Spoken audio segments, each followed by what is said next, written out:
4 ans après la dernière édition du salon allemand Agritechnica, nous voilà de retour à Hanovre. Si de nombreuses nouveautés ont été dévoilées avant le salon, nous vous proposons de faire le tour des inédits à la veille de l'ouverture d'Agritechnica. Donc on a été interpellé par ce 8RX qui est un modèle pas comme les autres. Regardez là, on a des caméras, c'est un modèle autonome. Sur le stand Lemken, on découvre un semoir monograine de la marque Equalizer. Le constructeur allemand a acheté cette marque sud-africaine il y a quelques mois et c'est sa première présentation en Europe. Après le T6 180 Methane Power, New Holland ajoute un second tracteur fonctionnant au biogaz. C'est le T7 270, donc un tracteur beaucoup plus puissant, 270 chevaux. Et en plus avec la particularité d'avoir une bien meilleure autonomie qui est quasiment triplée par rapport au T6 180. Comme dans l'automobile, la mode est à l'électrique. CAS présente son nouveau chargeur télescopique Scorpion 732E.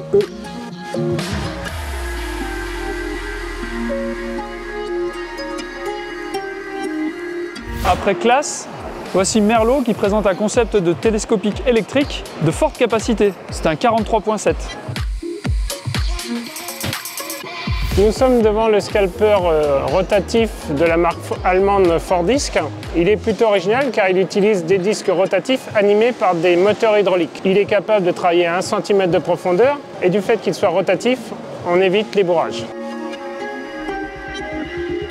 Pour la collection automne-hiver 2023, le blanc est devenu une couleur à la mode chez les constructeurs français, aussi bien chez Sky que chez Agrisam.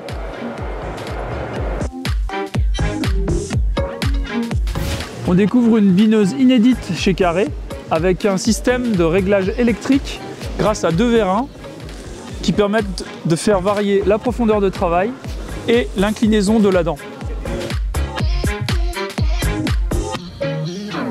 Nous sommes devant le concept de chargeur frontal Stall à brancard télescopique qui dispose également d'une articulation supplémentaire sur le brancard pour modifier la hauteur de levage. Ce chargeur frontal se caractérise également par son système d'accrochage automatique.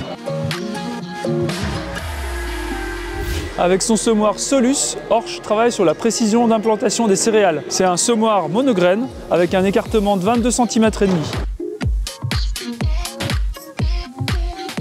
Fendt et AquaPower mettent en avant leur intérêt pour les énergies alternatives avec ce prototype de tracteur à pile à combustible à hydrogène.